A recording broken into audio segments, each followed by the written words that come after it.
On est déjà en août. L'été passe encore trop vite. Ouais. Il te reste combien d'émissions à TVC l'été?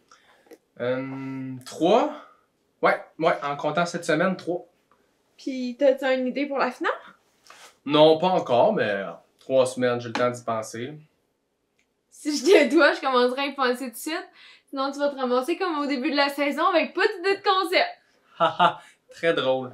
Non, je vais trouver, là, puis au pire, ben, j'aurai ma blonde qui a encore une bonne idée. T'es rien sans moi. En effet. Je t'ai fait même tes petits lunchs.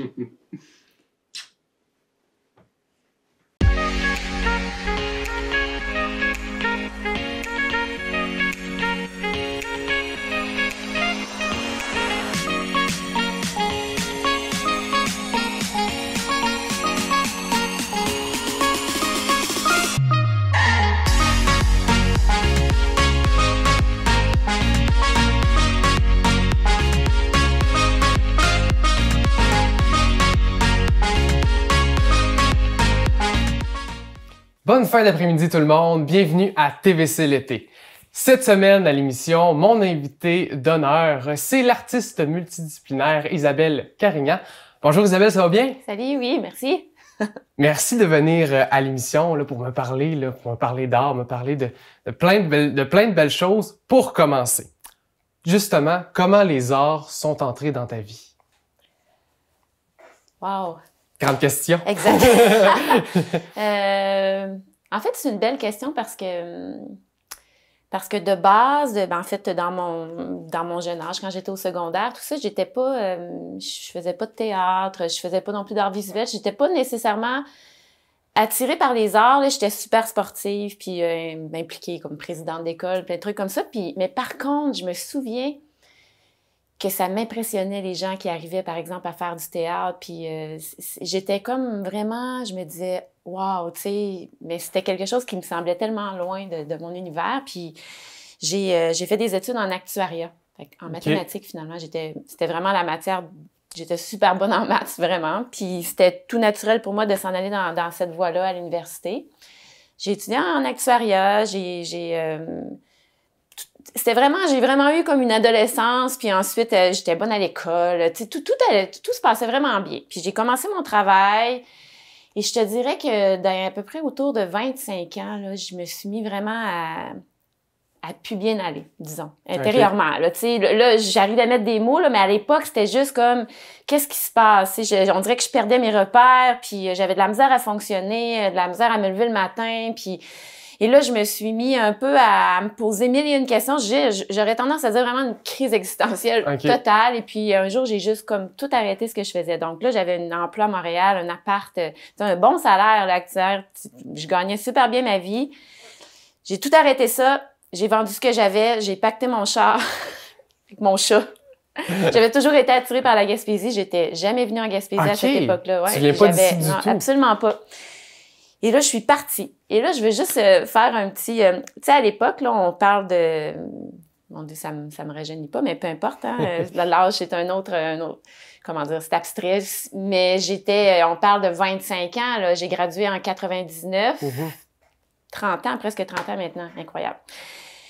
Il y avait pas, là, Instagram puis Facebook, où là, tu partais avec ton char, puis wow, nouvelle vie, c'est cool. Non, je partais... Spotted Matapédia n'existait pas. Exactement. Là, tu sais, c'était pas cool. Là, c'était juste comme, qu'est-ce que je fais? Puis je roulais, puis je savais pas où je m'en allais, puis j'étais juste...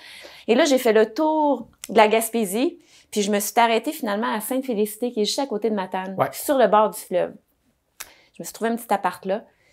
Et là, on dirait là que ça a comme été une renaissance. Je te dirais qu'en fait, j'étais pas bien, mais c'était, tu sais, la force du fleuve, c'est vraiment comme assez puissant, là. Mais cette puissance-là, on dirait qu'elle m'apaisait tellement qu'à l'intérieur de moi, c'était agité.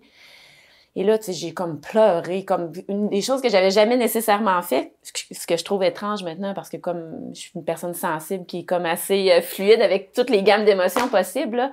Mais, donc, je me suis arrêtée, puis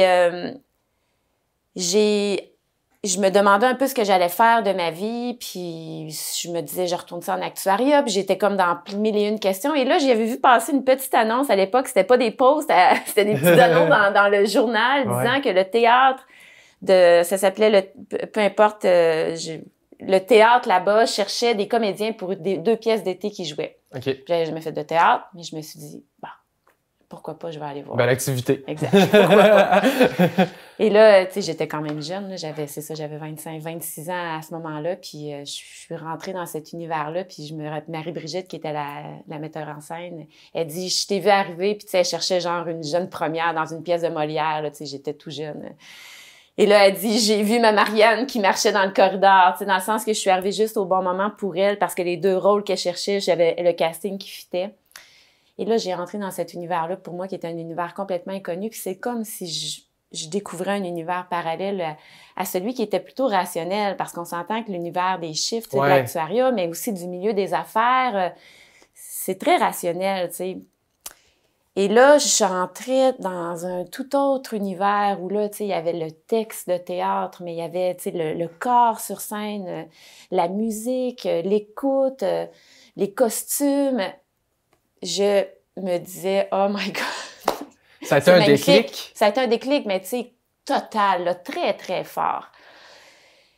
Alors, c'est comme ça que j'ai découvert, en fait, les arts, en fait, le théâtre qui a été ma première porte d'entrée, là, tu sais, je me suis dit, je vais être comédienne. Et là, tu sais, ça a comme monté dans ma tête au niveau des rêves, là, mais tu sais, c'est un long processus, tout ça, tu sais, je te dirais que ce qui est bien à travers ce chemin-là, moi, comme artiste, c'est parce que ça n'a pas été un choix nécessairement comme professionnel parce que j'étais talentueuse, mais ça a été vraiment juste comme des découvertes que je faisais et qui me transformaient. Et en me transformant, je découvrais autre chose. Et tu sais, depuis ce temps-là, je te dirais que je suis une personne qui est tout le temps dans une certaine... C'est comme si mon chemin, je le vois jamais nécessairement à l'avance. Je le découvre à travers cet univers-là qui, tout le temps, on dirait, revient me chercher, même si, tu sais, par moments, je me dis, ça n'a pas de bon sens, c'est tellement difficile d'y arriver. Puis là, je me dis, j'arrête ça. Et là, d'une autre façon, ça me rentre dans le cœur. Alors là, je me rouvre à nouveau. Fait que c'est une belle... c'est ça.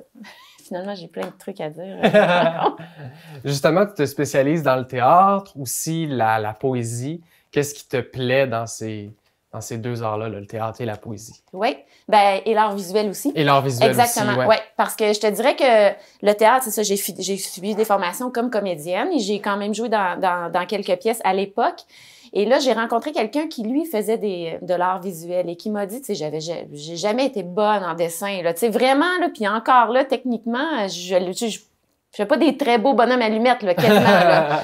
Là, il me disait, laisse-toi aller, tu sais, prends le papier puis essaie. Puis bref, tout ça pour dire que c'est en juste me laissant aller. Là, j'utilisais l'aquarelle à cette époque-là. Puis tu sais, avec l'eau, je laissais aller. Puis là, je voyais apparaître des formes, un peu comme quand tu regardes des nuages. Puis là, tu fais, comment il me semble que ça ressemble à ça? Et je donnais forme à ça.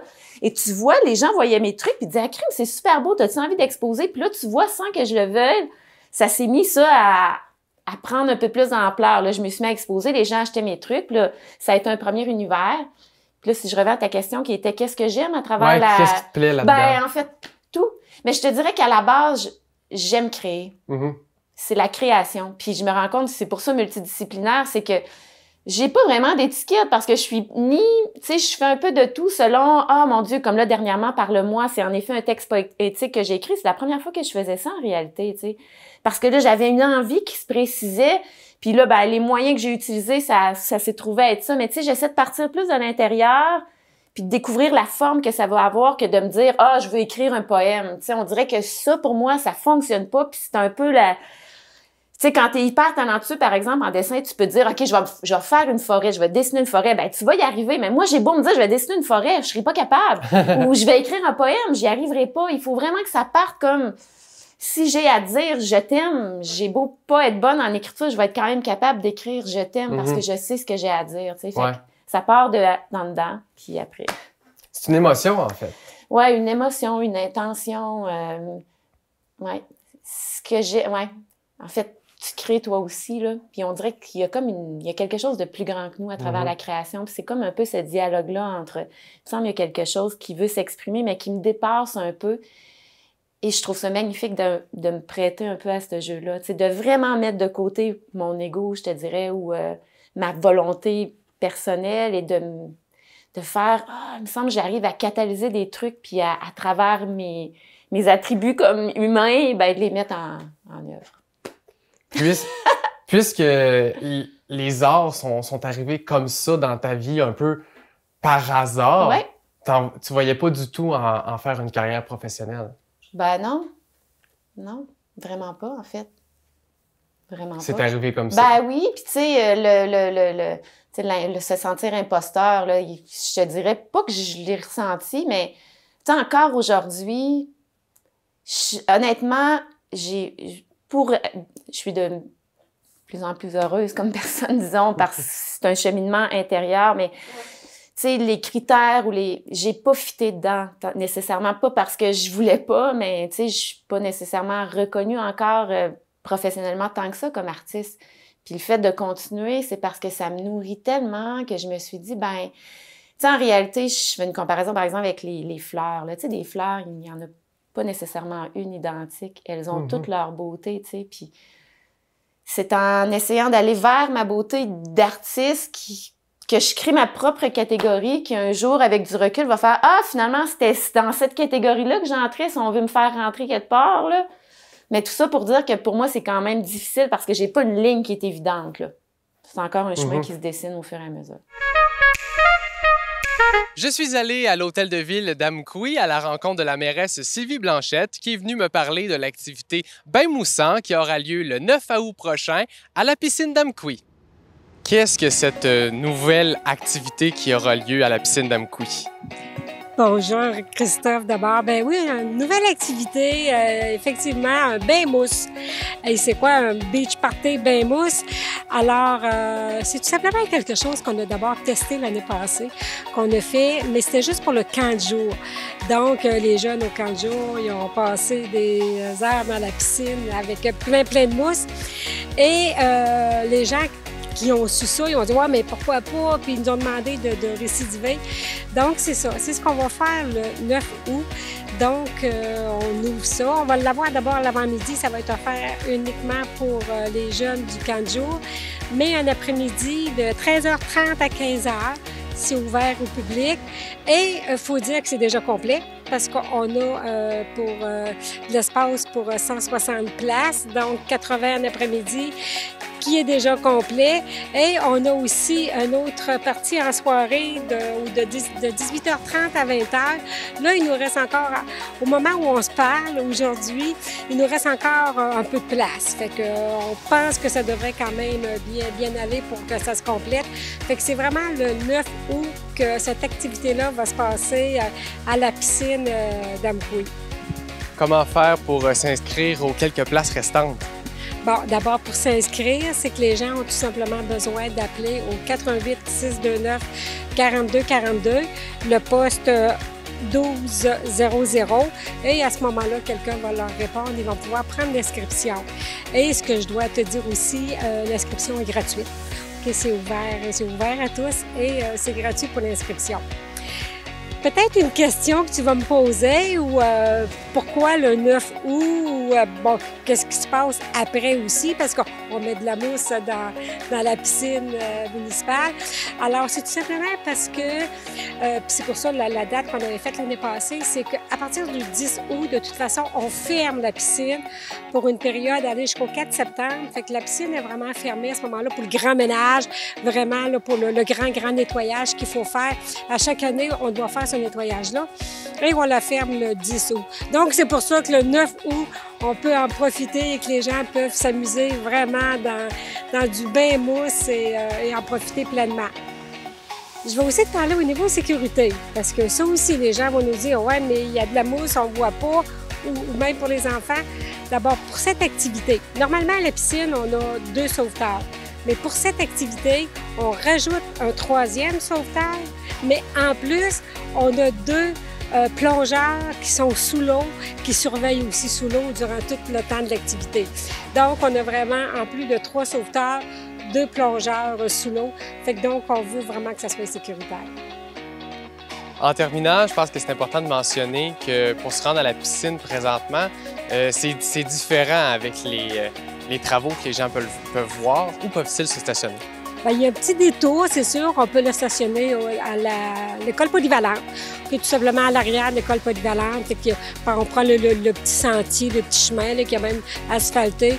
Fait que les gens peuvent tout simplement se rendre quand même facilement. Puis regarde, c'est juste une petite marche là, qui tu sais, on est habitué des fois qu'on stationne près de la porte.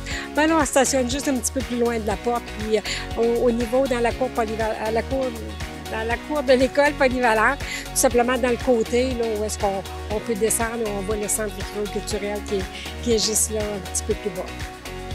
Eh bien, Sylvie, merci beaucoup d'être venue à l'émission.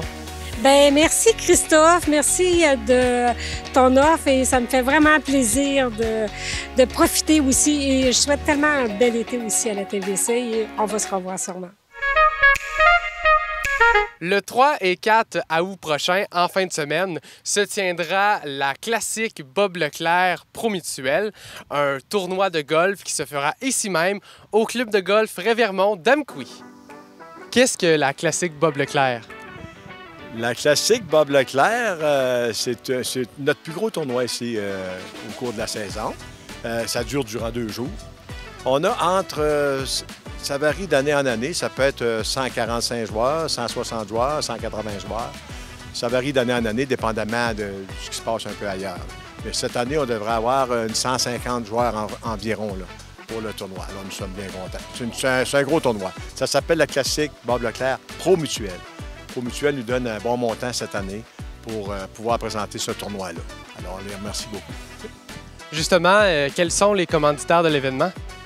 Les commanditaires principaux de l'événement, c'est Promutuelle. En plus, on a IG Gestion de patrimoine. On a le groupe Mallette. On a aussi Hamster. Puis la Caisse Desjardins. Mais le gros commanditaire, c'est Promutuelle. C'est pour ça que ça porte son nom. Quels sont les types de jeux? J'en ai compris que c'est pas le même type aux 2 jours. Non, la première journée, on appelle ça 2 balles, meilleure balle, c'est-à-dire les 2 joueurs jouent et on prend toujours le meilleur score des 2 à chaque trou. Et la deuxième journée, bien là, c'est un mulligan. Là, c'est plus, les gens aiment ça pas mal parce qu'on prend la meilleure. Toujours la meilleure balle. L'autre, c'est le score. Si j'ai fait 5, on va prendre 5. Si ça part 5, mettons, on va prendre le par. Si l'autre a fait 6, on va prendre le 5. Mais le lendemain, si je frappe une bonne drive, puis l'autre, sa drive est moins bonne, on va prendre la meilleure. On s'en va comme ça tout le temps. C'est pour ça les scores sont meilleurs, c'est sûr. Ouais. Les inscriptions pour les joueurs sont terminées, mais est-ce que le public est invité à venir voir l'événement? Absolument. Il y a toujours un petit peu de monde qui vient voir ça pour suivre leur... des fois, c'est leur enfant, maintenant le mononcle, la tante puis le grand-père. Moi, j'étais un grand-père. Des fois, ça arrive que les enfants sont venus voir ça. En général, c'est le fun. C'est un beau tournoi amical, puis bien intéressant. C'est pas le seul tournoi qu'on a. On vient de terminer hier. Il y avait un gros tournoi ici, le tournoi des plateaux. C'est gros, ça aussi. Là. Il y avait 25 équipes. C'est beaucoup. C'est un beau tournoi. On a plusieurs tournois de ce type-là. Nous autres, on a 2. Tournoi d'ouverture, fermeture. Il y a le gros tournoi des Lions. Ça, c'était un beau tournoi aussi. Là. On a le tournoi de Panval qui s'en vient. Fait que Uniboard, fait que c'est pas mal populaire, le golf. De plus en plus, hein. Nous autres, on a parti de l'année passée, on avait 240 membres. Puis cette année, on a 270 membres. Il y a une augmentation de 30 membres. Puis 270 membres dans le coin, c'est formidable. On est très heureux, Christophe, de ça, nous autres. C'est vraiment... C'est un événement en soi qu'on soit rendu à 270 membres. On est très fiers. L'été prochain, en 2025, ça sera la 40e édition de la Classique. Est-ce que vous avez déjà des idées de grandeur pour fêter le 40e? C'est toujours une question monétaire, une question... c'est parce que, tu sais, on peut pas tout donner non plus. Il faut quand même... C'est un événement qui nous rapporte des profits. On a besoin de profits parce qu'on a plein de projets, nous autres. Là. Tu vois, on vient d'acheter une belle machine pour rouler les verres. On avait une machine, mais c'était plus ancien. Mais la nouvelle, oh, wow! Les verres sont beaux, sont égales. Le terrain est magnifique présentement, là, parce qu'on a l'arrosage au complet. Avec Richard Frutt, qui est notre surintendant, il s'occupe de planifier tout ça. C'est formidable. Franchement, là, on est fiers de notre terrain présentement. Parce qu'on a eu un bris dernièrement, les éclairs qui nous ont tombé dessus. Puis ça a brisé, climatisé plein de choses. Là. Puis au niveau de l'arrosage aussi. Mais on s'en est bien sorti parce qu'on a recommencé, on a été 2 semaines sans pouvoir arroser. Et ça, c'était pénible, mais on s'en est tiré. Les gars venaient le soir, imagine-toi. On remercie beaucoup le personnel parce que le personnel, on dirait, ils ont le club Revermont dans le cœur. C'est pareil comme nos bénévoles. Nous, on a une quarantaine de bénévoles ici. Pour te prendre une idée, là. Pas de bénévoles, là, ça serait dur. Parce que les bénévoles, ce matin, regarde, on faisait des trappes. Tout mettre les trappes en beauté. Ça prend du monde, là. Fait qu'il y en a une gang hier, une gang un matin, une gang demain. Tu sais, on se relaie pour avoir des belles trappes pour en fin de semaine. Parce que c'est notre gros tournoi en fin de semaine, on veut que ce soit beau. Eh bien, je vous souhaite un bel événement, une belle température et une belle fin d'été. On se le souhaite, nous aussi. Puis ceux qui n'ont jamais essayé le golf, là, on vous invite. C'est formidable. Vous allez marcher à pied. C'est 10 km de marche à travers le... On a une belle rivière qui traverse ici. On la voit en arrière, là. La rivière, ça, c'est le trou numéro 4 ici. La rivière traverse, la rivière Matapédia qui traverse le terrain au complet. C'est magnifique. Venez voir ça. On va vous accueillir. On va avoir les bras ouverts. Puis nos prix sont très abordables. Les nouveaux membres, venez-vous-en. 425$ pour une saison. C'est extraordinaire. On ne va pas ça nulle part. Là. 425$ pour... Vous avez un prix fixe pour 4 ans. C'est le temps de venir essayer le golf. Vous allez voir que c'est beau, le golf. On est toujours en plein air. On respire la bonne air. Fait que c'est ça. Je vous invite, toute la population, là, venez nous voir au tournoi si vous voulez nous faire un petit tour. Ça va être le fun. Merci beaucoup. Merci, on remercie de la TVC. Parce que c'est le fun de vous avoir là, dans la vallée. Là. On a besoin de nos médias. Là. On veut les garder. C'est important.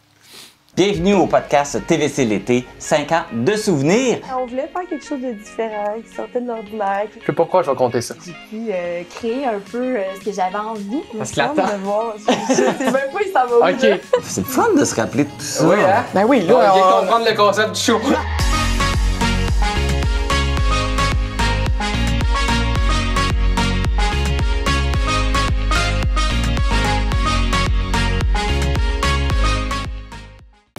Bonjour, je m'appelle Frédéric Berthelot. Et moi, Jordan Pilote, on est les cadets de la Sûreté du Québec de la MRC de la Matapédia pour l'été 2024. Aujourd'hui, on va vous parler des véhicules hors route, une activité de plus en plus populaire dans notre région. Pour que vos randonnées en véhicule hors route soient plus sécuritaires, on va vous donner quelques conseils. Pour commencer, concernant la vitesse, c'est important de respecter 50 km/h quand vous utilisez les sentiers. On vous suggère d'utiliser les sentiers qu'on a, on est vraiment chanceux, ils sont bien entretenus. Pour l'utilisation des chemins publics, allez vous référer à la loi sur les véhicules hors route. C'est important de respecter les règlements pour que tous les usagers puissent en profiter au maximum. Si jamais vous circulez près d'un quartier résidentiel, essayez de garder le bruit au minimum, on ne voudrait pas déranger les résidents. Au niveau de l'équipement, c'est important d'avoir un casque, soit des lunettes, soit une visière, les phares toujours allumés, ainsi qu'un rétroviseur du côté gauche de notre véhicule. Dans notre région, nous possédons vraiment des beaux sentiers de VTT, donc c'est important d'acquérir son droit d'accès. Avant de partir dans vos randonnées, assurez-vous d'avoir toutes vos formations nécessaires, c'est-à-dire pour les 16-17 ans ou bien pour le siège passager amovible. Un petit rappel aussi sur les capacités affaiblies, ça s'applique pas seulement aux véhicules routiers, ça s'applique aussi aux véhicules hors route, donc on doit s'assurer de faire attention à ce niveau. Donc sur ce, on vous souhaite une bonne fin de période estivale, profitez du beau temps en toute sécurité. Et au plaisir de vous rencontrer sur les sentiers. Revenons sur un de tes derniers projets, la pièce de théâtre La Serre Concorde. Quelle est la genèse de ce projet? C'était tellement un beau projet, en fait, de théâtre, hein, au cinéma. Jouer au cinéma avec donc le multimédia derrière. En fait, j'avais déjà, c'est une intention toute simple, mais j'avais déjà fait du théâtre avec des jeunes ici à Sébec, en fait, une pièce que j'avais écrite, Les Orphelines, puis c'était joué par une gang de filles. Et j'en revenais pas à quel point qu'elles avaient à peu près autour de 10 ans, disons. Elles étaient bonnes, là. Et de voir, tu sais, c'est encore pur, là. Tu sais, c'est juste un peu avant l'adolescence où ils n'ont pas trop encore le repère de qu'est-ce que les gens vont penser, puis où là, ça amène quelque chose de différent sur scène. Mais là, c'est juste tellement vrai. Et j'avais trouvé ça magnifique de travailler avec ces jeunes-là. Puis il y avait Eva Legendre, qui était une des comédiennes, qui était bonne, mais qui était forte, là. Et là, je me disais, Eva, c'est sa dernière année, puis j'étais comme ça, j'aimerais ça refaire un projet avec elle. Fait que tu vois, tu sais, autant qu'en cinéma, par exemple, comme toi, des fois, tu peux être inspiré par le casting ou la vibration d'une comédienne, et ça va t'inspirer un film où tu vas écrire un film déjà en ayant en tête qui va le jouer, tu sais. On dirait que j'avais en tête Eva, puis je me disais, je veux la voir jouer à nouveau puis travailler avec elle. Fait que ça a été comme mon point de départ, parce que je savais qu'elle allait être partante, parce que reste que le théâtre, il faut que les gens embarquent, puis s'engage, là, c'est quand même un gros engagement. Puis là, elle était super partante. Et là, je me suis mis à chercher des textes et je suis tombée sur le texte de La Serre Concorde de Jordan Tanael, qui est vraiment un texte très fort selon moi, qui parlait la langue des ados, qui s'adressait à eux. vraiment une façon de parler, là, direct. C'était comme une chorale de voix. Je tripais sur le texte et là, ben, c'est comme ça que le projet est parti, ouais. Le multimédia, t'en as fait mention, ça a été au cinéma Figaro, c'était avec la TVC que tu as fait ça. Comment, justement, tu as rentré le multimédia dans ta mise en scène? Exact. Ce partenariat avec la TVC, là, d'ailleurs, je suis avec toi, là, mais ça a été magnifique, là, parce enfin, là, j'avais aussi une équipe avec moi qui me supportait, qui supportait le projet, qui y croyait, puis que pour demander les sous, on travaillait ensemble, ça a été super. Puis là, oui, en effet, là, je m'étais dit, je vais faire ça parce que j'avais pas vraiment de salle où faire. Puis, tu sais, je me disais, ça l'aide d'avoir une salle, ça l'apporte au spectacle plutôt que de jouer soit dans des salles communautaires ou tout ça. Déjà que t'es avec des comédiens qui sont pas encore professionnels, d'avoir une structure qui l'est, ça l'apporte beaucoup au show. Et là, il y avait cette petite espace-là devant la salle d'écran du cinéma. Alors, je me suis dit, on va essayer d'utiliser ça. Mais le cinéma embarqué, la TVC aussi. Sauf que là, on commence, puis je regardais ce groupe, puis là, je me disais, mais comment je vais faire ça, tu sais? Là, au départ, j'étais comme, on va faire des tournages, mais là, toi, tu le sais, c'est quoi faire des tournages? C'est long. C'est long, c'est là. fastidieux. Pour 5 minutes de temps, ça prend. Puis là, ça marchait pas du tout avec le budget qu'on avait, le temps. Alors là, je me suis dit, OK, un peu comme les photos que tu peux acheter des photos avec des droits d'auteur que tu payes, ben tu as accès aussi à des mini clips vidéo là, tu sais par exemple un coucher de soleil qui va jouer en boucle un peu comme des points gifs là, je suis pas très bon. Ben à partir de ça, ben j'ai créé des montages où je me disais OK, à ce moment-là, on va avoir un chant avec du blé, puis là ben quand les personnages passaient devant l'écran avec le chant derrière, ben on avait un peu l'impression qu'ils entraient dans cet univers-là. Donc ça a été construit comme ça par moi avec plein de petites images que je montais ou des ambiances que l'écran devenait jaune, puis là, on était ailleurs avec un univers sonore aussi. Fait que tu vois ça, j'avais jamais fait ça. Puis soudainement, ben j'ai appris à faire du montage, puis un peu comme toi qui est capable un peu de tout faire. C'est super stimulant parce que je croyais tellement à mon projet que tu arrives à apprendre avec encore plus de facilité. Il y a comme une fluidité qui s'installe dans l'apprentissage puis dans la motivation qui vient de seule là, tu sais, c'est tout juste pour dire que OK, là faut que je dorme là, puis t'as hâte de te relever le lendemain parce que tu fais vraiment partie de ta création comme Donc de ce que je comprends par rapport à la genèse de ce projet-là, c'est un projet où tu avais beaucoup d'envergure et tu as dû entre guillemets un peu calmer les ardeurs du projet comme la grande majorité des projets. Comment faire pour se dire OK, faut qu'on se calme puis qu'on fasse un peu plus rétréci, mais ça va bon pareil. Oui, ben en fait, finalement, ben moi, j'ai un peu comme... en fait, je crois vraiment que dans la vie, comme tout arrive pour une bonne raison, même quelque chose qui nous semble super négatif, après, tu te rends compte que quand tu passes à travers ça, finalement, c'est tellement ça à quoi j'aspirais, mais c'est pas le chemin que j'aurais pris, mais c'est surprenant. Fait que moi, quand quelque chose arrive comme ça, je me dis tout le temps, tu sais, je suis pas en résistance. Je fais comme, OK, comme au départ, je voulais pas jouer au cinéma, j'avais d'autres, puis les gens où j'aurais souhaité jouer m'ont dit non. J'étais déçue, j'aurais pu abandonner le projet. J'ai fait, OK, non, ça marche pas, c'est peut-être, puis finalement, c'était magnifique ce qui est arrivé au cinéma, fait que c'était ce qu'il fallait qu'il m'arrive, mais au départ, quand on m'a dit non, ça semblait être un projet qui voulait pas fonctionner, alors qu'en réalité, le non m'amenait à découvrir une nouvelle piste. Alors, ta question était comment on s'adapte? Ben, en fait, c'est tout le temps un dialogue avec la vie, je te dirais. Quand justement, tu sais, je revenais d'une répétition, puis j'étais comme, OK, ça, il me semble, ça marche pas. Comment je le transforme? Puis ça m'amène ailleurs. Puis là, je découvre autre chose. En équipement, le premier défi, c'était que tu as un écran de cinéma qui projette de la lumière. Les gens deviennent à contre-jour, on les voit plus. J'avais pas d'éclairage. Et si j'ajoutais des gros éclairages, je voyais plus mon écran. Alors là, ça, c'était un gros problème technique, là, sans parler du problème de faire le son puis d'arriver, moi, à gérer ça. Ça, c'est des trucs techniques, là. Mais là, on s'est dit, OK, on va essayer de trouver fait que là, on sortait nos téléphones, on s'éclairait avec nos téléphones, des petites lumières, là, de cinéma comme t'avais, c'est des genres ça, là. Une petite lumière comme ça. Les filles s'éclairaient avec ça. Tu vois, ça a été super créatif. On n'aurait jamais fait ça d'emblée si on n'avait pas eu le problème avant. Fait qu'un problème ou quelque chose qui semble ne pas fonctionner peut être en réalité une porte vers une alternative qui est encore plus intéressante. Cette pièce-là, c'est une pièce qui a énormément marché. Dans la Matapédia, il y a eu quelques supplémentaires.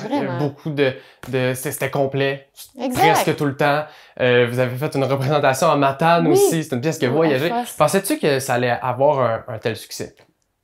Écoute, je te dirais que d'emblée, là, j'étais comme, hey, là, c'est tellement de travail, puis tu sais, j'ai vraiment, je le voyais quasiment d'avance, là, parce que je voyais que c'était beau, puis aussi une des raisons pourquoi que je fais ça ici en région, que j'implique des gens de la communauté, entre autres des jeunes, c'est justement parce que je vais faire un parallèle, OK? Mes belles-filles faisaient de la gymnastique quand elles étaient plus jeunes. Il y avait un petit spectacle de gymnastique là, d'1 heure là, qu'ils montraient.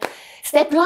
C'était comme ça, juste parce que les gens, les oncles, les tantes, les grands-mères, ils vont voir leurs enfants. Fait que déjà, en impliquant des ados, ben je savais que ça allait chercher des gens qui, en plus, vont pas nécessairement voir du théâtre. Alors là, moi, ça me motive beaucoup aussi de me dire... T'offres un spectacle à saveur avec un beau cachet artistique à des gens qui auraient jamais vu ça, puis là, qu'ils escriment le théâtre, c'est donc bien le fun. Peut-être pas aussi, là, mais... Fait que, est-ce que je m'attendais à un succès comme ça? Je l'espérais, puis tu vois, c'est arrivé. Ben, ouais, c'est ça. Mais je te dirais que c'est du bouche à oreille. Ben, en fait, c'était ça, c'est un bon show. Puis je me suis dit, montrons-le une première fois, faisons une avant-première, les gens vont se le dire, puis c'est ce qui s'est passé, là. Tu sais, les gens qui sont venus en ont parlé à d'autres, ils en ont parlé à d'autres, puis ça... Parlons de ton dernier projet en date, Parle-moi, qui est un texte poétique que t'as amené sur scène. Quelle est la genèse de ce projet-là? Oui. Ah, un autre beau projet. En fait, l'idée où à Matane, il y avait un cabaret littéraire ou je pense que c'est même pas un cabaret littéraire, peu importe, un cabaret de spectacle. J'ai de la misère, je sais pas exactement c'était quoi le concept, mais je sais que ça impliquait des gens qui venaient de différentes nationalités qui allaient chanter comme pendant ce cabaret-là des chansons dans leur langue maternelle. Et là, j'étais comme wow, ça doit être super beau. Tu sais, j'ai toujours été sensible puis un peu pas émerveillée, mais je trouve ça beau la sonorité des langues. Et je me suis dit j'aimerais ça faire un projet ici qui va impliquer comme différentes langues. Alors là, j'ai pu avoir une subvention avec la MRC pour justement travailler avec les immigrants, les nouveaux arrivants, ben pas nécessairement les nouveaux arrivants, mais les gens qui habitent ici, mais qui sont pas d'origine québécoise. Et là, j'ai regroupé, j'avais 7 langues en fait sur scène, en fait 6, dont le français de France et l'acadien, là, qui est le français à la base. Et là, je voulais faire un texte donc qui allait être lu par eux, mais un peu comme avec dans le principe, un peu pas du style à Sartre Concorde, mais un genre de chorale là, où les voix se promènent entre chacun parmi les individus, et que à travers le français, par moment, on va dans une autre langue avec la citation qui apparaît derrière au cinéma encore une fois, et des interludes comme vidéo puis sonore. Et là, je pensais faire lire des textes de poésie, mais là, plus j'essayais de trouver les poèmes que j'allais faire lire, plus on dirait que j'avais en moi monté un peu l'idée de ce que j'aimerais dire. Et là, je le trouvais pas, et moins plus je cherchais et moins je le trouvais, plus ça se précisait ce que je voulais dire, un peu comme je t'expliquais. Et là, j'ai fait, OK, je pense que je pourrais arriver à écrire quelque chose. Et je voulais parler de ce qui nous unit, tu sais. Dans le sens que de notre essence là, comme être humain, tu sais, on a nos différences physiques, culturelles, mais à la base, on fait tous partie de cette grande création-là, tu sais, qui est la vie, notre lien entre les humains, mais avec les plantes, avec la forêt, on est tous unis d'une certaine façon. Donc, pas que c'est spirituel, mais je te dirais avec une essence fondamentale qui est très spirituelle. Et c'est un peu ça l'essence du texte, là. Donc, ça se promenait entre... Mais c'était beau, en tout cas, j'ai trouvé ça très beau. C'est un projet qui est probablement qui va continuer à évoluer, justement, oui. Parce que ça a été juste une fois. Comment s'est passée la période d'écriture? Ben, c'est ça. Quand ça a été intéressant parce que je te dirais qu'écrire, c'est la chose que je trouve le plus difficile, là. Tu sais, moi, personnellement, écrire une carte de fête, je trouve ça top. Je sais pas. En tout cas, de trouver les mots justes. Oui, puis de trouver, ouais, exactement. C'est comme clair ou, en tout cas. Mais ça, à un moment donné, je me suis juste laissée aller, puis les phrases venaient, puis ça a été vraiment une écriture super fluide. Que par moment, j'avais 2-3 phrases, je les écrivais, puis j'écrivais sans savoir où je m'en allais, sans juste des bouts, puis là, à la fin, tous ces bouts-là, je les ai regardés, on dirait que tout s'est assemblé. J'ai fait comme, OK, wow, ça a été comme vraiment facile. Alléluia, comme dirait René. T'avais besoin de l'écrire, je pense. J'avais besoin de l'écrire, exact. Puis là, il est écrit. Le 10 août prochain se tiendra le Ranch Race Gym Art Fitness à Amqui. Qu'est-ce que l'activité Ranch Race? C'est une course à obstacles de 5 km, cette année avec une trentaine d'obstacles. Donc, les participants vont partir ici. Cette année, les départs vont être tous en même temps. Là, fait une grande vague de personnes qui partent en même temps. Fait que ça commence avec une petite course, un petit sprint pour le premier rendu à la première épreuve. Après ça, les épreuves commencent. Souvent, ils sont en série de 3 épreuves.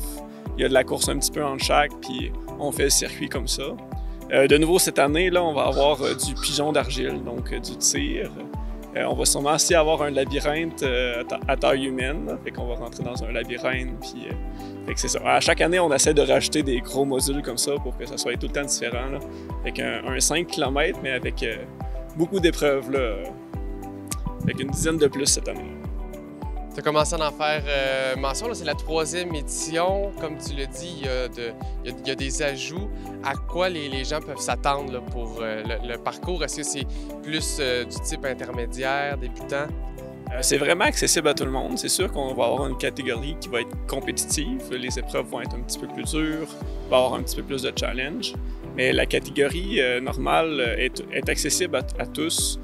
S'il y a de quoi qu'on n'est pas à l'aise de faire, on peut sauter une épreuve. Là. Sur 30 épreuves, ça ne va pas faire une énorme différence. Fait que c'est vraiment accessible à tous, puis c'est vraiment un beau petit défi. Puis c'est possible aussi de le faire en marchant. On n'est pas obligé de courir tout le long là, sur 5 km-là. Fait que si ça prend 2 heures, ça prend 2 heures, ça prend 2 heures et demie. Il n'y a pas de problème. C'est vraiment accessible à tous. C'est ça qu'il faut comprendre de cette activité-là. Le but, c'est de bouger dehors et d'avoir du plaisir. Tu estimes là, qu'en général, c'est une activité de combien de temps? Les plus rapides, les compétitifs, vont le faire en moins d'1 heure habituellement. Pour ce qui est de monsieur, madame, tout le monde, on peut s'attendre à un bon 2 heures, 2 heures et demie pour faire le 5 km avec toutes les épreuves. Il est encore possible et temps de s'inscrire. Comment faire? Oui, juste trouver le Gym Art Fitness, faire une recherche. C'est possible de s'inscrire sur le site Internet. On a aussi le lien sur notre page Facebook, fait que souvent le lien est facile à trouver pour aller s'inscrire et se faire une équipe de 4 personnes. Et en terminant, est-ce que, là c'est la 3e édition, est-ce que tu sais déjà si l'événement va revenir l'année prochaine? Il y a de fortes chances. On a fait des modules permanents qu'on peut appeler. Là. On a comme des petits murs d'escalade, des grands murs à passer qu'on a teindu ça pour que ça persiste dans le temps. Fait que ça serait vraiment bien qu'à chaque année, on ait un peu plus de monde puis que l'événement grossisse. C'est un peu ça l'objectif. Fait que ça devrait revenir l'année prochaine. Pour participer à l'activité, il est encore temps de vous inscrire. Le Gym Art Fitness remercie bien entendu ses commanditaires, le service financier Jérémy Desrosiers, les toitures de la Vallée et RPF et ses filiales. L'organisme de bassin versant Matapédia-Restigouche organisait à Cause Abscal une formation citoyenne sur l'éradication de la berce. Voici un résumé de la conférence. Ces fleurs-là, c'est ce qu'on appelle la berce. C'est une plante qui est merveilleuse parce que vous allez voir, cette plante-là fleurit longtemps et vit longtemps. C'est une belle vivace. Elle était dans la Matapédia principalement. Maintenant, on en a jusqu'à Bonaventure. On en a dans Avignon, à Saint-Alexis. La municipalité lutte fortement là-dessus. Puis aussi sur la voie connectrice du MTQ, Rimouski, Matane. Elle est partie là. Métis, mais maintenant, il y en a jusqu'à Haye-Verte, qui a eu une colonie de berces spongiles. Fait que c'est parti. Il y a des endroits, à Amqui notamment, que ce n'est que ça qu'il y a dans la pelouse. C'est quasi à 95 % que de la berce qui est dans la pelouse. Elle peut être transportée par l'eau, ces semences. Ça peut être transporté sur le bord des rives. Fait que ça va, un coup qu'elle est sur une rive, elle va pouvoir être transportée d'une rive à l'autre. Elle flotte très bien, la petite graine de ça. Et également, pour ce qui est, on en a le long de la voirie ferrée et le long de toutes nos voiries. MTQ, une voie connectrice. Puis aussitôt qu'on a ouvert le chemin, puis l'homme circule, elle sait bien se coller dans nos bas de pantalon quand ils sont pliés. C'est vraiment une petite graine qui est vraiment très volatile là-dessus. Et quand on fait des travaux de construction, quand on fait des travaux de route, quand on fait des travaux de nouvelles constructions, On prend un champ, un endroit, une friche, un côté de route qui est envahi par la berce. On prend cette terre-là parce qu'on en a trop de terre généralement quand on fait l'école et on emmène ça généralement ailleurs. Faites attention aux terres que vous prenez. C'est le gros avertissement. Demandez-vous toujours d'où vient cette terre-là. Le pourquoi elle est envahissante, c'est qu'elle sait se reproduire principalement par ses graines. Puis comme vous voyez ici, ce que nous on appelle sa fleur, là, sa fleur c'est un composé de fleurs. On a ici plusieurs petites fleurs dans une fleur. Fait que là, si on en regarde ici, on peut avoir jusqu'à 25 branches. C'est caractéristique d'elle. Puis ici, chacune de ceux-là peut avoir encore jusqu'à 5 à 15 petites fleurs de graines. Fait que là, vous faites 5 x 5. Fait que faites le calcul. Fait que si vous la décidez de la garder comme ça en fleur, puis là, vous la mettez et qu'elle va laisser aller ses graines, oubliez ça, votre terrain s'envahit très vite. Ne la laissez pas fleurir. C'est pour ça que je dis en juillet aux aguets, mon slogan c'est en juillet aux aguets et en août pas d'atout. Ça veut dire pas de graines. Qu'est-ce qu'elle fait? Mais finalement, quand elle prend au-dessus du milieu, elle va prendre tout le milieu puis elle ne restera pas aucune place à la biodiversité. Donc, il n'y aura pas d'autres fleurs et autres. La berce, elle est néfaste au niveau, c'est ça, des brûlures, la santé des accès, c'est ce qui est là. Et ensuite, elle vient au niveau de la biodiversité. Si vous commencez à la voir dans une bande riveraine, c'est sûr que la bande riveraine était un petit peu, on a dégagé un peu la bande riveraine où il y a un peu de pelouse. Moi, je la vois, là, elle a envahi cette bande riveraine-là. Elle s'en va, elle, à chaque automne. Elle ne tient pas aucune structure. Fait qu'elle fait que ça crée de l'érosion. Fait que ça fait une bande riveraine qui est plus fragile. Surtout proche de nos rivières, avec de la glace qu'on a, là, ça fait des bandes riveraines fragiles. Là, en ce moment, elle est en fleurs. Elle n'est pas en graines. Fait que c'est vraiment le temps de les couper. Puis souvent, elle est encore plus efficace quand on les coupe court. Quand on les coupe court, qu'est-ce qui arrive avec ça? C'est qu'elle va reproduire un petit plant, mais juste une fleur. Si vous pouvez arracher, arrachez. Quand on arrache, vous arrachez avec une pelle, puis vous allez jusqu'à 20 cm. Un coup, vous l'avez sorti de terre, là. Des fois, ça fait du bien de se défouler. Fait que, allez-y, choppez cette racine-là, choppez ces fleurs-là. On ne veut pas que ça repousse. Faites-la sécher carrément sur votre terrain, mais faites-la pas sécher en tas. Coupez les fleurs, coupez les racines, utilisez le soleil. Quand vous arrachez, elle va revenir. Ça va faire des trous. Comme la graine qui est ici peut vivre jusqu'à 10 à 15 ans. Pas pour rien qu'elle est envahissante, là. Écoute, c'est de la qualité, là, cette berce-là. Il y a des techniques de jardiniers, des fois, c'est qu'on provoque la croissance. Fait qu'on met un plastique blanc par-dessus l'endroit où on a arraché. Mettons, on a un fond de terre, là. Vous mettez le plastique blanc. Là, vous provoquez que les graines germissent. Elles vont faire de la germination, elles vont germiner. Puis, à ce moment donné-là, vous ôtez ça et là, vous arrachez ça. Puis, vous pouvez faire ce traitement-là quelquefois. C'est une manière aussi pareille ce qui est les graines qui sont au sol. Ensuite, aussi, il y a le bâchage complet qui est 2 ou 3 ans, que c'est un bâchage, là, tu sais. Puis, quand on bâche, ça veut dire qu'on met un plastique au sol. Puis dans ce plastique-là, on s'assure qu'il n'y a pas un brin de lumière. C'est obscurité, pas d'oxygène. Fait qu'on vient y mettre des 2 par carte, des roches dans notre bâche de fond pour s'assurer qu'on a vraiment tout ce qu'il nous faut. 75 mètres maximum que vous pouvez bâcher. Fait que faites attention là, au niveau des règlements municipaux là-dessus. Vous pouvez aviser votre inspecteur. Moi, je décide de traiter ma colonie de berce. Je décide de bâcher. Faites une entente avec votre municipalité, parlez, parce que de toute façon, c'est la manière plus écologique qui est le bâchage si, mettons, la colonie est de trop d'amplitude. Vous n'avez pas de temps, vous êtes dépassé, vous voyez, c'est rendu en fleurs, ça sort, tondez. Le fouet, moi, je le déconseille. Trop dangereux, tu sais, on sait que ça gicle, excusez-moi, mais ça, il y a plein d'eau, ça éclabousse partout de sève, on veut pas. Que ce soit les gens autour, que ce soit, puis tout après autour va être aussi éclaboussé. Idéalement, c'est les coupes... j'ai déposé ma fleur. C'est les coupes haies. Tu sais, les coupes haies qui sont comme ça. Vous pouvez en trouver. Fait que là, ça coupe bien, puis ça fouette pas, puis ça n'envoie pas partout. Mais tout le temps se protéger. La coupe d'ombelle, elle va être efficace pendant 1 semaine ou 2. Idéalement, on fait la coupe juste avant qu'elle se produise en graines. Parce que là, en ce moment, elle ne reproduira pas d'eau fleur. Fait que oui, vous pouvez couper quand même, on veut empêcher ça. Est-ce que je peux mettre mes fleurs au vidange? Qu'est-ce que je fais avec mes déchets, là? Fait que là, On l'arrache, elle n'est pas en fleurs. Est-ce qu'on peut la laisser sur notre terrain? Oui, on peut la laisser sur notre terrain. Après, je l'arrache, elle est en fleurs. Peux-tu la laisser sur mon terrain? Oui, après l'avoir tailladée avec votre pelle à terre. Elle est en fleurs, je l'arrache, elle est sur le point de faire des graines. Là, vous prenez le haut, puis ça s'en va dans un sac de poubelle, puis on les met dans un endroit extrêmement chaud. Il faut que le sac de poubelle atteigne 25 degrés pendant un bon 2 semaines. La coupe d'ombelle, préparez-vous à la faire et refaire. C'est une bonne alternative, mais temporaire. La tonte, c'est une bonne alternative, temporaire. L'arrachage, c'est plus permanent. Mais je sais que c'est de la job pour certaines fois. Le bâchage, c'est plus permanent. Si vous envoyez, là, vous êtes sur le bord de la route, vous vous prenez, puis il y en a juste une petite qui est « Hey! » Allez couper ça. Si vous avez votre pelle, arrachez ça.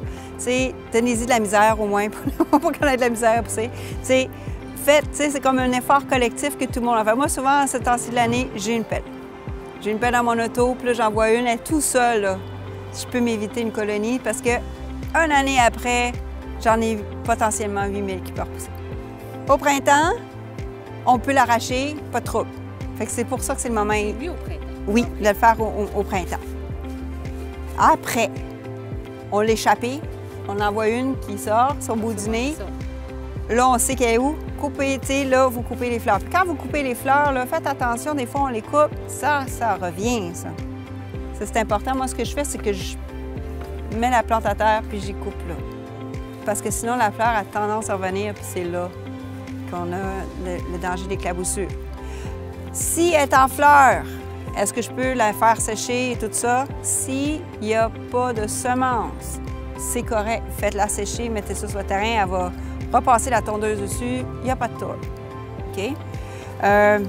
Aussitôt qu'il y a des semences, c'est fini, là. Là, il faut le mettre dans un sac de plastique. Vous n'êtes pas obligé de mettre tout le plant dans un sac de plastique, vous mettez que les fleurs qui sont ici. Bienvenue au podcast TVC l'été, 5 ans de souvenirs. On voulait faire quelque chose de différent, qui sortait de l'ordinaire. Je sais pas pourquoi je vais compter ça. J'ai pu créer un peu ce que j'avais envie. Parce que l'attend. De voir. Je sais même pas si ça va où. OK. C'est le fun de se rappeler de tout ça. Oui, hein? Ben oui, là, on vient comprendre le concept du show.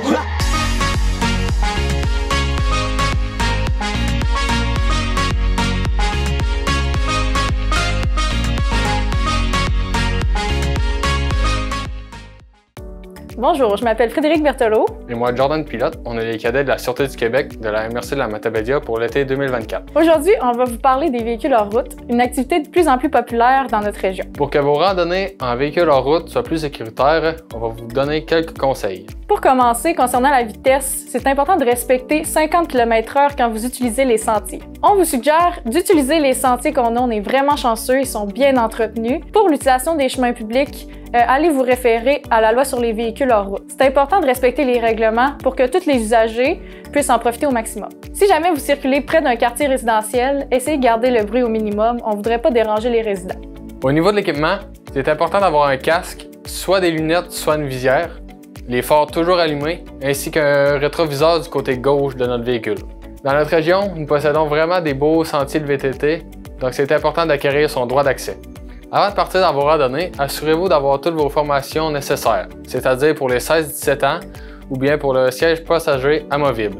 Un petit rappel aussi sur les capacités affaiblies, ça ne s'applique pas seulement aux véhicules routiers, ça s'applique aussi aux véhicules hors route, donc on doit s'assurer de faire attention à ce niveau. Donc sur ce, on vous souhaite une bonne fin de période estivale, profitez du beau temps en toute sécurité.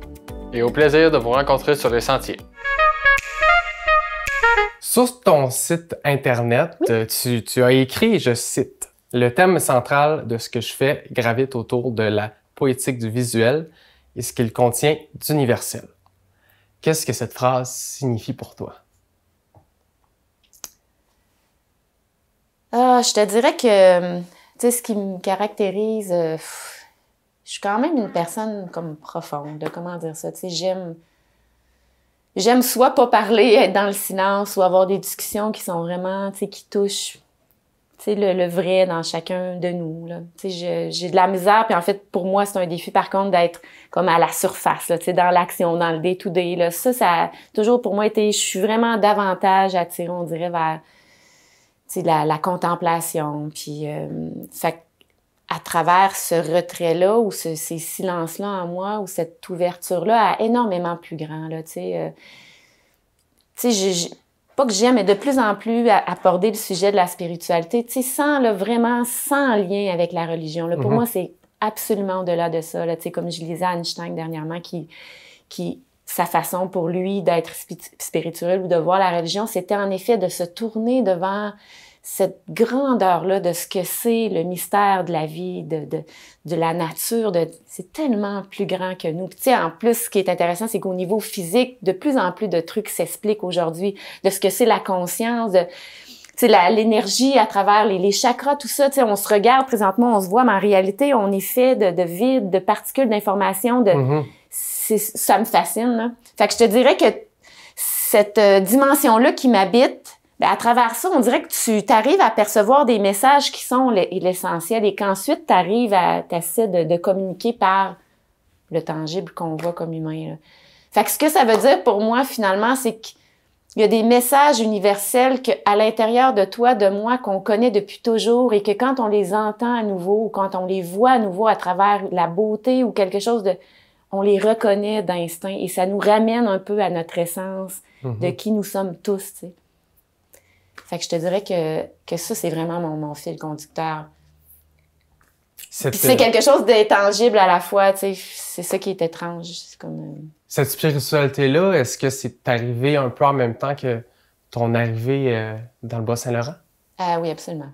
Ben, je te dirais que ça a été une première porte d'entrée, là, en fait, là, c'était la première fois, je te dirais que ma vie jusqu'à cet âge-là était une vie juste tournée vers l'extérieur. Dans le sens que tout le temps en train de t'ajuster aux défis que la vie t'apporte. Puis tu sais, je veux dire, je pense que, j'ai un petit garçon que je vois aller, là, je vois comment que l'humain se construit. Puis au départ, en effet, tu crées ton identité un peu en lien avec ce que tu vois, tu sais, puis à l'adolescence aussi, tu sais, tu t'ajustes le jugement des autres, puis faire ta place. Puis là, plus ça avance là-dedans, plus à un certain moment, là la vie s'est développée, mais à l'intérieur de moi. C'était comme un dialogue avec moi-même plutôt qu'avec la vie. Et je pense que ça, c'est une première porte d'entrée vers, je te dirais, la spiritualité ou vers quelque chose d'invisible. Tu sais, de pas tangible, de pas de cause à effet, tu sais. Et là, c'est ça. C'est sans fin, en fait, cette grandeur-là cette ouverture-là de la conscience où c'est... Tu fais des arts en région. Ouais. Tu connais aussi la ville, comme tu nous disais en début d'émission. Est-ce que tu trouves que c'est plus complexe de faire de l'art en région ou que c'est une fausse réalité? Ça doit dépendre, tu sais, pour créer, pour faire l'acte de créer, surtout, là, ça, je pense que peu importe à l'endroit où tu es, l'important, c'est d'être inspiré par l'endroit où est-ce que tu te trouves, là. Mais dans mon cas, à moi, ça a été vraiment un avantage d'être ici parce que, justement, j'étais tellement comme fragile comme artiste ou comme pas encore établie ou, tu sais, un peu impressionnée ou comme, pas par manque de talent, mais comme je te dis, techniquement, comme j'avais pas de force, t'es à Montréal, là. T'es dans un, tu sais, alors que j'arrivais ici, il y a pas beaucoup d'artistes ici, là. Alors là, soudainement, toute la place que je voulais prendre, je pouvais la prendre, là. Dans mon cas, ça a été solide encore, super positif, là. Mais c'est ça, l'art, en fait, de vrai, il peut se faire partout. Puis en fait, c'est tellement important. Parce que ça l'anime ou ça... C'est l'âme d'une communauté, tu sais, c'est... Mais oui, pour être comédien ou faire de la musique ou... T'as quasiment pas le choix par moment d'aller aussi en ville. Mais je dis ça, puis encore une fois, toutes les formules sont... En fait, toutes les formules peuvent se créer. C'est ça qui est magnifique. Puis comme artiste, je te dirais qu'en région, justement, la palette pour ouvrir, puis créer, puis inventer, puis elle est infinie. Ouais. Fait que je te dirais que j'aurais quasiment tendance à dire que c'est un avantage. Faire des allers-retours. Tu me disais, avant qu'on commence l'entrevue, que présentement, tu es en travail d'un nouveau projet. Peux-tu m'en parler un peu? Ouais, en fait, de nouveaux projets, un peu comme je te disais, les projets à venir qui sont pas encore officiels, ceux-là, je préfère les garder là parce que, un peu comme j'expliquais, puis peut-être que tu comprends, mais quand on crée, on dirait qu'au départ, tu sais, les idées sont fragiles, les idées sont encore un peu plus sous forme d'intuition que tu peux les mettre en mots, mais pas tant que ça, parce que c'est quasiment trop rigide, les mots, pour l'idée que t'as qui est encore en train de se dessiner. Puis je me rends compte que ça, c'est fragile. Puis comme artiste, c'est important de le protéger, parce que souvent, quand t'en parles, on dirait que tu perds une énergie. Exact. Et que il y a quelque chose qui se déconstruit, que tu dois... Fait ça, c'est à venir, mais c'est le projet en cours que je fais. Vas-y, continue. Si toi, sur ce que tu disais, je sais pas si t'es d'accord, mais on dirait qu'il y a des projets qui doivent pas encore être réels. Exact. Absolument. J'ai un projet, mais il faut pas que j'ai pas le projet. Exact. Ben, puis c'est super intéressant parce que je pense que, en effet, il y a tu sais, le temps, tout ça est le temps, en réalité, de la façon qu'on le perçoit linéaire ou qu'on l'a appris. Il y a quelque chose de plus grand dans le temps. Le temps, ça reste quand même très mental, là, tu sais, qu'est-ce qui est le passé, qu'est-ce qui est le futur, c'est vraiment dans notre mental, mais le projet a un temps à lui. Qui souvent, tu fais comme, non, c'est là que je veux qu'il rentre. C'est pas là qu'il est dû pour être. Puis plus tu es à l'écoute de ça, je pense que plus quand, en effet, tu respectes ce timing-là, OK, là, on dirait que ça se passe, ça va se passer beaucoup mieux que si tu avais tiré 6 mois avant, parce que là, c'est là que je veux qu'il rentre, c'est là que la subvention, il est pas rendu là, tu sais. Fait que c'est ça. Mais le projet que je fais présentement, c'est avec... en fait, des aînés à la résidence Marianne Ouellette. OK. Puis, j'aime, tu sais, c'est ça, comme je te dis, de plus en plus, j'aime beaucoup l'écoute, puis d'impliquer des gens, là, tu sais, dans le sens que la création serve non seulement à créer quelque chose de beau, mais d'impliquer des gens dans le processus pour que ça touche le plus de monde possible. Puis, donc, j'avais une idée de faire un projet. Rapidement, j'étais dans un café, en fait, toute seule dans ce café-là, avec à côté de moi, à la table voisine, 2 dames de facilement 80, au moins 80 ans, qui se sont mis à se raconter leur première histoire d'amour. Et là, en l'instant, là, on dirait qu'elles se sont transformées dans leur énergie. C'était magnifique. Puis là, je me suis dit, ça serait le fun d'aller comme à l'écoute des belles histoires d'amour des aînés. Et là, les sous que j'ai eus, c'est pour travailler à Marianne Ouellette, mais qui est une résidence, un CHSLD de gens en fin de vie ou quand même assez, qui ont besoin de soins. Et là, donc, en les rencontrant, là, je me suis rendu compte que finalement, tu sais, c'était pas si facile que ça, là, d'aller chercher ces souvenirs-là. Puis, et donc, moi, vraiment, à chaque fois, ça me met face à la fragilité humaine, là, parce qu'on va tous, on s'en va tous vers ça, tu sais, c'est le processus de la vie. Et là, donc, je voulais faire à partir des entrevues, des collages, récupérer des photos de leur premier amour, par exemple, ou de leurs souvenirs, et de faire des collages à partir de ça, donc des collages un peu poétiques. Mais là, entre autres, je suis entrée dans la chambre d'une dame qui avait 100 ans, tu sais, et là, elle me parlait, puis tu voyais, tu sais, il reste juste une petite parcelle, on dirait, de lumière, là, que tu vois encore la vie, mais le corps, là, tu sais, elle était en souffrance à bien des endroits, mais elle était encore là, puis elle était tellement magnifique, et je me suis dit, non, c'est ça que je vais mettre en valeur, c'est leur beauté maintenant, tu sais. Alors, ça s'est transformé un peu parce que, donc, je les rencontre, je discute, puis j'essaie de capter, tu sais, des belles phrases qu'ils vont me dire sur leur vie. Et là, à partir d'une photo qu'on prend d'eux, dernièrement, j'aime beaucoup travailler avec le papier et je crée des genres de mandalas avec plein de bouts de papier. Alors là, je leur montre des symboles, tu sais, de fleurs, de papillons, de forêts, de mer. Et là, j'essaie de savoir, est-ce que vous avez aimé ça dans votre vie? Quel symbole vous parle le plus? Alors, à travers ça, il y a comme une certaine essence qui sort d'eux. Et là, ça me permet, à partir de ça, de cibler les images que je vais mettre dans mon mandala. Et donc, je vais créer une œuvre pour chacun des aînés avec qui j'ai parlé puis que je vais visiter chaque semaine maintenant. Parce que c'est un peu ça, finalement. Chaque rencontre, je m'assois puis je fais juste les écouter. Tu sais. Puis tu t'inspires de ça. Je m'inspire de ça. Puis en même temps, cette écoute-là, j'imagine que j'essaie d'arriver avec le plus une belle énergie possible pour un peu leur transmettre ça, puis repartir, puis me dire, ce petit moment-là... j'espère leur a fait un peu de bien, puis moi, ils m'en donnent. Puis, fait que ça va créer une exposition à la fin, plus avec une citation de ce qu'ils m'auront dit. Là. Puis j'ai bien hâte de voir ce beau projet. Ouais. Isabelle, merci d'être venue à l'émission. Merci. C'était fort agréable. Merci pour ce que tu fais, puis vraiment, infiniment. Alors voilà, c'était tout pour cette semaine. Pour voir ou revoir l'émission, ça se passe sur notre chaîne YouTube. Pour suivre l'actualité matapédienne et l'actualité de l'émission, je vous invite à vous abonner à notre infolette. Et sur ce, on se voit la semaine prochaine pour une autre émission de TVC l'été. L'organisme de bassin versant Matane-Restigouche. Ah! Pourquoi on n'est pas à Matane? Le dernier projet que tu as fait qui s'appelle... Attends, je vais reprendre parce que je suis perdu dans mes notes. Je vais attendre que le train passe.